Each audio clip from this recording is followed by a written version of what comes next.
अस्सलाम वालेकुम dear students, मैं हूं मोहम्मद आतिफ याकूब और उम्मीद करता हूं कि आप सब बखैर व आफियत हैं। हम पढ़ रहे हैं अपनी क्लास 10th की फ़िज़िक्स और क्लास 10th की फ़िज़िक्स में हम चैप्टर नंबर 15 इलेक्ट्रोमैग्नेटिज़्म पढ़ रहे हैं।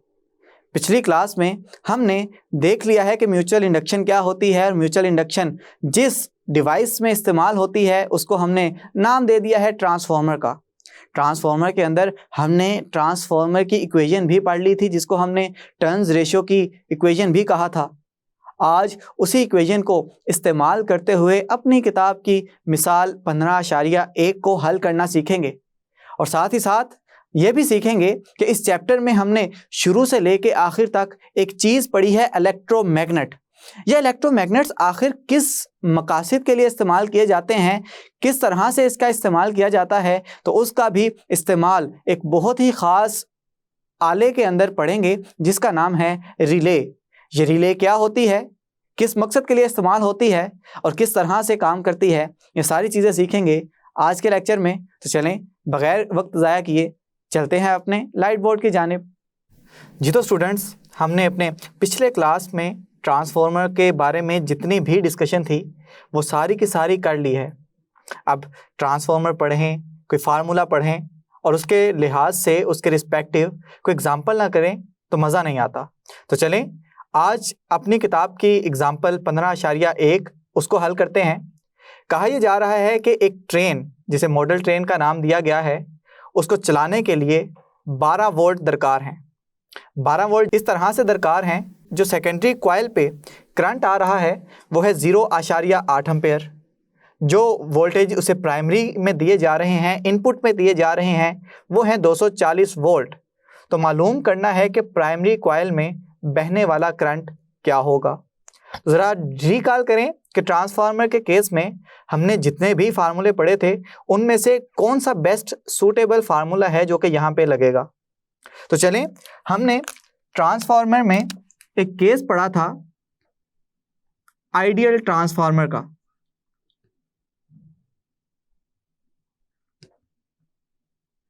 और आइडियल ट्रांसफार्मर में हमने ये बात तय कर ली थी कि आइडियल ट्रांसफार्मर ऐसा ट्रांसफार्मर होगा कि जिसमें इनपुट की पावर आउटपुट की पावर के बराबर होगी और हमने इसका फार्मूला बनाया था VP IP बराबर है VS IS।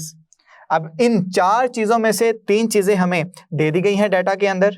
एक चीज़ मालूम करनी है, जो चीज़ मालूम करनी है उस चीज़ के लिए फार्मूले को एडजस्ट करते हैं। मालूम करना है IP, तो IP के लिए फार्मूला बन जाएगा VS IS बटा VP। कीमतें दर्ज करें लेकिन हमेशा की तरह एहतियात बरतें कि जो चीज़ें हमें डाटा के अंदर दी गई हैं क्या वो सिस्टम इंटरनेशनल यूनिट्स के अंदर हैं। अगर तो वो हैं तो कीमतें दर्ज कर दें, अगर नहीं है तो उसे कन्वर्ट करना लाजिम है। तो चलें देखते हैं। VS वोल्टेज ये दिए गए हैं वोल्ट्स में, जो कि इसका सिस्टम इंटरनेशनल यूनिट है। करंट एम्पेयर के अंदर दिया गया है, ये भी सिस्टम इंटरनेशनल यूनिट्स में है। वोल्टेज दोबारा से वोल्ट में दिए गए हैं, यानी कि सारी की सारी वैल्यूज़ सिस्टम इंटरनेशनल यूनिट्स में दी गई हैं, तो वैल्यूज़ पुट करने में कोई हर्ज नहीं है। तो IP बच जाएगा, VS की वैल्यू है जी हमारे पास 12, IS की वैल्यू है 0.8 और VP की वैल्यू है 240। कैलकुलेटर पे इसे सोल्व किया जाएगा और सोल्व करने के बाद तो इसका आंसर आएगा 0.04 और चूंकि करंट के यूनिट सिस्टम इंटरनेशनल में लिखने हैं वो आ जाएंगे एम्पेयर्स, जिसे कैपिटल A के साथ जाहिर किया जाता है। तो इससे हमें जो चीज़ मतलूब थी वो चीज़ हमने निकाल ली है, हासिल कर ली है। अब ज़रा याद करें आखिरी लेक्चर में हमने जो डिस्कशन की थी कि अब ये बात तय करें कि क्या ये ट्रांसफार्मर स्टेप अप है या स्टेप डाउन है। देखें, हमें प्राइमरी में मिल रहे हैं 240 वोल्ट, सेकेंडरी में यूज़ होने वाले हैं 12 वोल्ट, यानी कि वोल्टेज कम हो रहे हैं। ये बात तय हो गई कि यहाँ पे स्टेप डाउन ट्रांसफार्मर लगा हुआ है। अब ज़रा ये बात तय करें और ये बात सोचें जो कि हमने पिछले लेक्चर में पढ़ी थी कि अगर वोल्टेज कम हो रहे हैं तो करंट ज़्यादा हो जाएगा, क्योंकि पावर कांस्टेंट रहनी चाहिए आइडियल ट्रांसफार्मर के केस में। तो देखें जी, IP की वैल्यू आई है 0.04 IS की वैल्यू है 0.8 जो कि 0.04 से ज़्यादा है। तो ये बात दोबारा से साबित हो गई कि अगर स्टेप डाउन ट्रांसफार्मर में वोल्टेज की वैल्यू कम हो रही है तो हमें करंट की वैल्यू ज़्यादा मिलेगी।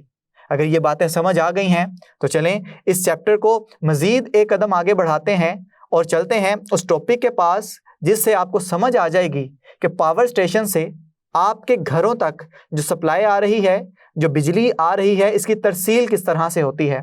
इसको हम पढ़ेंगे टॉपिक हाई वोल्टेज ट्रांसमिशन के अंदर।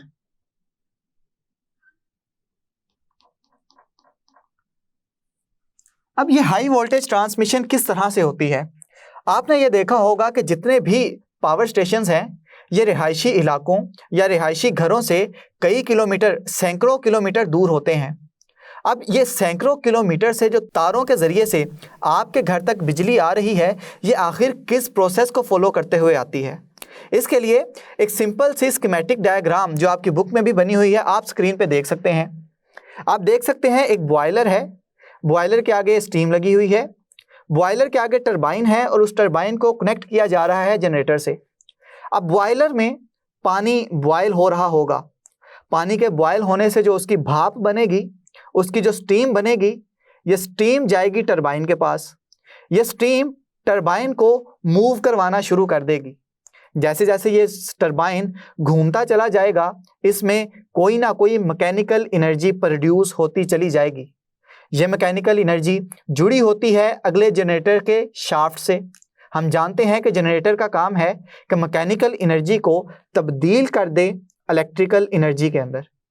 तो जब ये स्टीम पहुंचेगी टरबाइन पे, टरबाइन घूमेगा, घूमने से जो जनरेटर के साथ लगा शाफ्ट है वो भी घूमना शुरू कर देगा। और जनरेटर की जितनी भी डिस्कशन है हम अपने प्रीवियस आर्टिकल्स के अंदर एसी जनरेटर के अंदर देख के आ चुके हैं।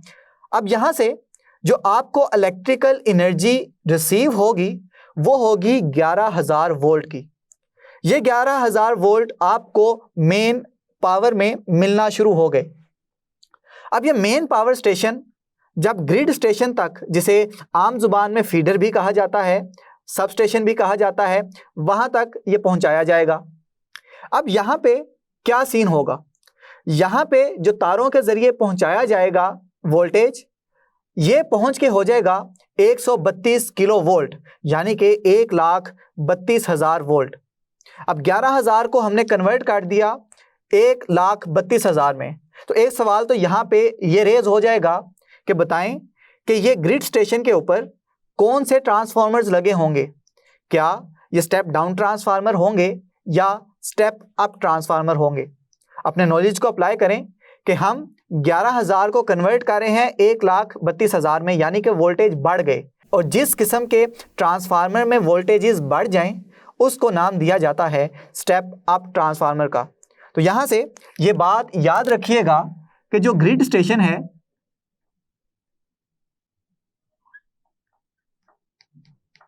यहाँ पे स्टेप अप ट्रांसफार्मर लगा होगा। अब यहां से एक सवाल मजीद पूछा जाता है कि जब हम स्टेप अप ट्रांसफार्मर यूज कर रहे हैं तो इसको यूज करने की क्या वजह है, स्टेप डाउन ट्रांसफार्मर क्यों नहीं यूज कर रहे। तो आप चैप्टर नंबर 14 के कॉन्सेप्ट को रिकॉल करें, जहां पे हमने जाउल्स लॉ पढ़ा था।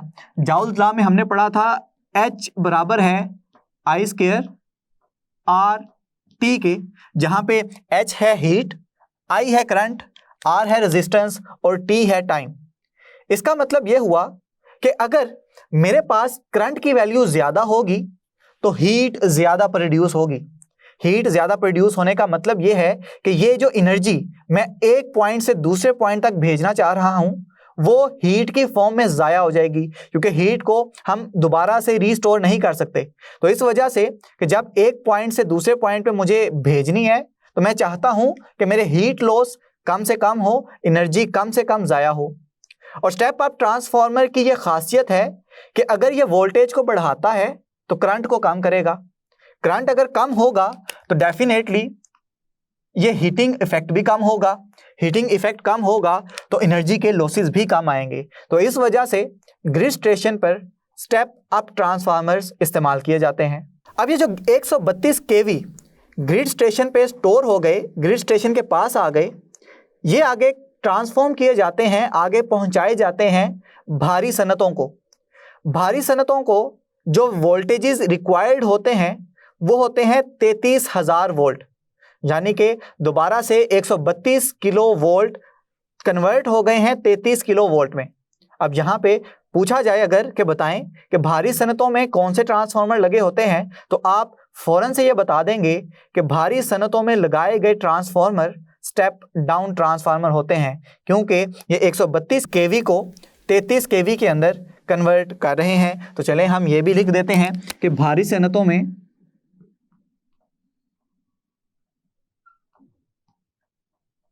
जो लगाए गए ट्रांसफार्मर हैं ये स्टेप डाउन ट्रांसफार्मर होते हैं। अब मजीद 33 किलो वोल्ट तो चले गए भारी सनतों के पास। जो छोटी सनतें हैं वो जो वोल्टेजेस रिक्वायर कर रही होती हैं, उन्हें जो दरकार वोल्टेजेस होते हैं वो होते हैं 11 kV। आप डायग्राम में देख सकते हैं, सारी चीज़ें मैंने डायग्राम में दिखा दी हैं आपको। जो छोटी सनतें हैं उनको दरकार वोल्टेजेस की तादाद है 11,000 वोल्ट या 11 kV। अब ये 11 kV उधर चला गया। आपके घरों के पास जो गली मोहल्लों में ट्रांसफार्मर्स लगे होते हैं, अब सवाल ये पैदा होता है कि बताएं ये स्टेप डाउन ट्रांसफार्मर्स हैं या स्टेप अप ट्रांसफार्मर्स हैं। ये भारी सनतों से चले गए आगे छोटी सनतों में, छोटी सनतों से आएंगे आपके घरों वाली साइड पे। अब छोटी सनतों में है 11 kV। आपके घरों के पास जो गली मोहल्लों में लगे ट्रांसफार्मर हैं उनमें जो वोल्टेजेस आ रहे होते हैं वो हैं 220 वोल्ट। तो अब दोबारा से 11 kV यानी 11,000 वोल्ट कन्वर्ट हो गए हैं 220 वोल्ट में। इसका मतलब है कि वोल्टेजेस की तादाद, वोल्टेजेस की मिकदार दोबारा से कम हो गई। तो इसका मतलब ये हुआ कि ये भी स्टेप डाउन ट्रांसफार्मर हो गए। तो जहां पे वोल्टेजेस बढ़े आप कह देंगे ये स्टेप अप ट्रांसफार्मर, और जहां पे वोल्टेजेस कम हुए आप कह देंगे कि ये स्टेप डाउन ट्रांसफार्मर्स हैं। फिर ये आपके गली मोहल्लों के ट्रांसफार्मर से आपके घरों तक आएंगे। तो घरों में जितनी अप्लायंसेस आप यूज़ करते हैं, रेफ्रिजरेटर है, मोबाइल फ़ोन के चार्जर्स हैं, एसी हैं, इन सब के अंदर ट्रांसफार्मर अलग अलग से लगे होते हैं, क्योंकि हर अप्लायंस एक अलग किस्म के वोल्टेजेस दरकार कर रहा होता है, उसको अलग किस्म के वोल्टेजेस चाहिए होते हैं। मिसाल के तौर पे आपके मोबाइल फ़ोन का जो चार्जर है, बाज़ औक़ात वो 12 वोल्ट दरकार कर रहा होता है, बाज़ औक़ात वो 5 वोल्ट दरकार कर रहा होता है। तो वो 220 जो 12 या 5 वोल्ट में कन्वर्ट होंगे, ये स्टेप डाउन ट्रांसफार्मर की वजह से कन्वर्ट होंगे। तो उम्मीद करता हूँ कि आपको ये बिजली की तरसील कि कैसे पावर स्टेशन से होती हुई ग्रिड स्टेशन पे गई, ग्रिड स्टेशन से हैवी इंडस्ट्रीज़, फिर छोटी इंडस्ट्रीज़, और उसके बाद आपके घरों वाले जो ट्रांसफार्मर है वहाँ तक आई, और फिर वहाँ से आपके घरों तक किस तरह से पहुँची। तो देखें ये कितना ही लंबा प्रोसीजर है, लेकिन जो बिजली है ये चुटकियों में आप तक पहुँच रही है। और इसकी वजह यही है कि इसमें हीटिंग इफ़ेक्ट लॉसेस जो हैं वो बहुत कम हो रहे होते हैं। तो जिस वजह से ये इतने सैकड़ों किलोमीटर दूर लगे ग्रिड स्टेशन से आपके घरों तक पहुँचाई जाती है विदाउट एनी डिले।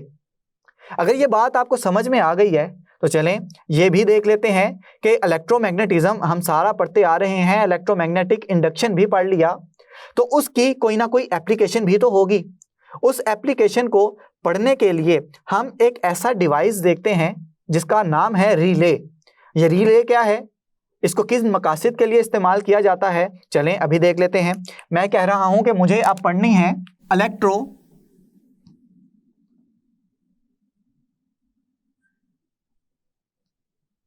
मैग्नेट का इस्तेमाल, कि ये कहाँ कहाँ पे इस्तेमाल हो रहे हैं। तो सबसे पहले मैंने आपको बता दिया कि ये एक ऐसी डिवाइस जिसका नाम है रिले। अब यहाँ पे इलेक्ट्रोमैग्नेट आप पढ़ चुके हैं कि हर किस्म का जो आरजी मैग्नेट होगा, जो सिर्फ और सिर्फ जब करंट उसके अंदर से बह रहा होगा तभी मैग्नेट बिहेव करेगा, उसको हमने नाम दिया था इलेक्ट्रोमैग्नेट का। अब ये इलेक्ट्रोमैग्नेट्स का इस्तेमाल है रिले में। अब रिले क्या है? रिले एक ऐसा इलेक्ट्रिकल आला है कि जिसमें एक छोटे करंट की मदद से आप बहुत बड़े करंट को कंट्रोल कर सकते हैं। तो चलें सबसे पहले इसकी डेफिनेशन लिख लेते हैं। हम कहेंगे कि रिले एक ऐसा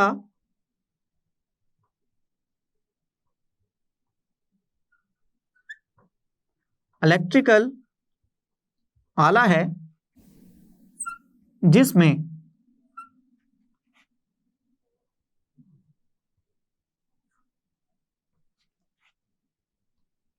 कम करंट की मदद से ज्यादा करंट को कंट्रोल किया जा सकता है। अब ये रिले दिखने में कैसा होगा, इसकी कंस्ट्रक्शन में कौन कौन से फैक्टर्स पाए जाते हैं, कौन कौन से कंपोनेंट्स पाए जाते हैं, ये आप देख सकते हैं स्क्रीन के ऊपर। स्क्रीन में आपको एक सोलिनॉइड नजर आ रहा है जो कि किसी आयरन की कोर के ऊपर लपेटा गया है। अब यहाँ पे सवाल ये पैदा होता है कि हम आयरन ही क्यों यूज कर रहे हैं। यहाँ पे आयरन को इस्तेमाल करने का मकसद ये है कि आयरन एक सॉफ्ट मैग्नेटिक मटेरियल है। सॉफ्ट मैग्नेटिक मटेरियल का मतलब ये नहीं है कि ये नरम होता है। सॉफ्ट मैग्नेटिक मटेरियल का मतलब ये है कि इसको मैग्नेटाइज करना और इसको डीमैग्नेटाइज करना ज्यादा आसान होता है बनिस्बत हार्ड मैग्नेटिक मटेरियल्स के। तो ये बात तो तय हो गई कि हम क्यों यहाँ पे आयरन का मटेरियल इस्तेमाल कर रहे हैं। इस पहले मटेरियल को हमने जोड़ा है एक बैटरी के जरिए से, और बैटरी के साथ एक स्विच लगा भी आप देख सकते हैं। इसको हम कहेंगे कि ये पहला सर्किट है। और इसके अगर ऊपर थोड़ा सा देखें जिसमें आपको दो शाखें मजीद नजर आ रही हैं, इसको हम सेकंड सर्किट का नाम देंगे। ये बात याद रखिएगा कि सेकंड सर्किट में गुजरने वाला करंट पहले सर्किट में गुजरने वाले करंट से बहुत ज्यादा है। यानी पहले सर्किट का करंट कम है और सेकंड सर्किट का करंट बहुत ज्यादा है। अब जब स्विच ओपन है तो डेफिनेटली कोई भी करंट पहले सर्किट में से पास नहीं करेगा। जैसे ही ये स्विच क्लोज हो गया, सर्किट कंप्लीट हो गया, तो पहले सर्किट से करंट गुजरना शुरू कर देगा। जैसे ही करंट गुजरना शुरू करेगा तो हम जानते हैं कि जहां से करंट गुजरेगा उसके इर्द गिर्द मैग्नेटिक फील्ड पैदा हो जाएगी। वो मैग्नेटिक फील्ड इस आयरन कोर को मैग्नेटाइज कर देगी। अब इस आयरन कोर के सामने आपको एक स्ट्रिप सी नजर आ रही है। इस स्ट्रिप को, इस सुलाख को आर्मेचर के नाम से जाना जाता है। अब जैसे ही करंट पास करेगा, आयरन मैग्नेटाइज हो गया, तो ये आर्मेचर को अपनी जानिब अट्रैक्ट करेगा, अपनी जानिब कशिश करेगा। जैसे ही आर्मेचर इसकी जानिब खींचा चला आएगा तो ऊपर लगे सेकंड सर्किट की एक पुली है, ये ऊपर की जानिब जाना शुरू कर देगी। जैसे ही वो ऊपर की जानिब जा रही है, आप देख रहे हैं कि उसके दूसरे एंड पे लगे जो कनेक्शंस हैं वो खत्म हो गए। कनेक्शंस खत्म होंगे तो सेकंड सर्किट में से गुजरने वाला लार्ज करंट बंद हो जाएगा। इसका मतलब है कि सेकंड सर्किट से करंट गुजरना बंद हो गया। अब जैसे ही दोबारा से मैं पहले सर्किट से बैटरी के स्विच को ऑन करूंगा, यानी कि सर्किट मैंने ब्रेक कर दिया, सर्किट के ब्रेक करने से पहले सर्किट में करंट जीरो हो जाएगा। करंट के जीरो होने से वो आयरन दोबारा से डीमैग्नेटाइज हो जाएगा। जब आयरन डीमैग्नेटाइज हो गया तो आर्मेचर के पास अब उसको कशिश करने की कोई खास वजह नहीं है, तो आर्मेचर दोबारा से अपनी पहली पोजीशन पे चला जाएगा। पहली पोजीशन पे जैसे ही जाएगा, सेकंड सर्किट के जो कनेक्शंस हैं ये दोबारा से बहाल होंगे और सेकंड सर्किट में दोबारा से करंट बहना शुरू हो जाएगा। तो इस तरह से आपने देखा कि हमने पहले सर्किट में जो बहुत कम करंट था उसकी मदद से सेकंड सर्किट में बहने वाले बहुत ज़्यादा करंट को कंट्रोल कर लिया। और रिले की तारीफ भी तो यही थी कि जिसमें कम करंट की मदद से हम ज़्यादा करंट को कंट्रोल कर सकें। तो उम्मीद करता हूं कि ये जितनी भी चीज़ें आज के लेक्चर में डिस्कस हुई हैं आपको समझ में आ गई हैं। जी तो स्टूडेंट्स, अब आप सीख चुके हैं कि ट्रांसफॉर्मर की इक्वेशन से कोई भी सवाल आपसे पूछ लिया जाए तो ये सवाल आप किस तरह से अटैम्प्ट करेंगे। ये इक्वेशंस अच्छे से अपने जहन में बिठा लें, क्योंकि इस चैप्टर के जितने भी न्यूमेरिकल्स हैं वो सारे के सारे इन्हीं फार्मूलाज पे बेस करते हैं। साथ ही हमने ये भी सीख लिया कि एक बहुत अहम इलेक्ट्रोमैग्नेट का इस्तेमाल रिले के अंदर होता है। रिले एक कम करंट की मदद से बहुत बड़े करंट्स को कंट्रोल कर सकती है। अपने इस लेक्चर में हमने थ्योरेटिकली इस चैप्टर को ख़त्म कर दिया है। आइंदा आने वाले लेक्चर में हम इस चैप्टर की मशक का आगाज़ करेंगे कसीरुल इंतखाबी सवालात से। तो तब तक के लिए अपना बहुत सा ख्याल रखें, अपने से ज़्यादा दूसरों का। खुश रहें, खुशियाँ बांटें। अल्लाह हाफिज़।